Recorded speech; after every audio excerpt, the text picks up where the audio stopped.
One. In this video, I'm going to go over how to do high block, Jordan Aduke, and how to make it work. In the previous video, I went over talking about knife hand block and how to make it work. Just like knife hand block, you want to apply the idea of a line going against a point being the punch coming towards you. Now, high block, you can do it from front stance, back stance, horse stance. You can even do it from cat stance, Nikoshi Dachi. In this video, we're going to focus on front stance, horse stance, back stance. It's best to do it inside, meaning when the opponent is attacking, instead of stepping to the outside, do it to the inside. I'm going to explain why the hand needs to be pulled back to the hip, and we're going to go over a couple of applications. So, to begin with, when the punch is coming towards you, you want to set this way, and as the punch is getting closer to you, and obviously this is all happening fast, your arm is going to come up and block. So, I've seen some people do block this way, and that's not going to work. So what you need to do is bring the arm up and block. So I'll slow it down and block. So now I can go high block, reverse punch. I can go into horse stance, high block, high block, high block. I can go into back stance, high block. And now we're going to do a couple of applications. So again, to do the block right, Jordan Aduke. What you want to do is bring your arm up in a linear fashion and then bring it into high block with an arch. So this part is also important. So I'll ask my son to do it now, facing the camera. So right it back, low block. H, reverse punch. High block, reverse punch.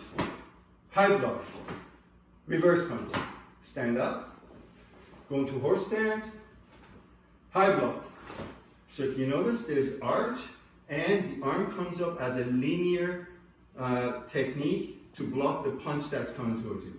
High block, high block, high block, and up. So now we're going to do the application. So my son attacks. First we'll do it fast. Now we'll slow it down. So he attacks. I do a high block. I grab his arm. I bring it back to the hip just like I've learned with the technique, and then drop an elbow. So one of the reasons why we pull the hand back to the hip, there are obviously a number of different reasons. But one of them that I'm explaining in this video is once you hook up with the arm, you can pull the arm back to your hip. The head is where you want it to be for your strike. So again, one more time. High block, elbow. And then from there, we can do karate techniques, we can do aikido techniques, we can throw the person down, we can put them in a chokehold.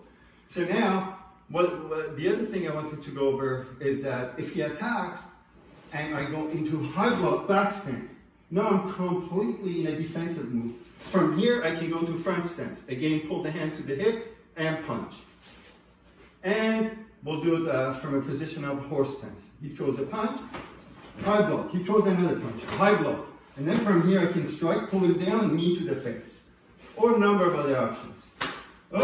Now, if he grabs the knife, now, there are many different ways you can stop the knife attack. I've done many different videos. I'm just going to focus on high block. You can, yes, for sure, use high block to stop a knife attack.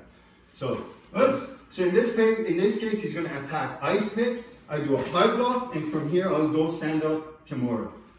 Basically, drop him down, damage the shoulder, the back, take the knife away. Or he attacks, I do a high block, and from here, I'll go into broomstick technique. Take the knife away, and move back. And so those are a couple of ideas that I wanted to introduce you to, but make sure that you do your high block right. So use the line against the point, and high block works much better if you're doing it inside, as we just demonstrated.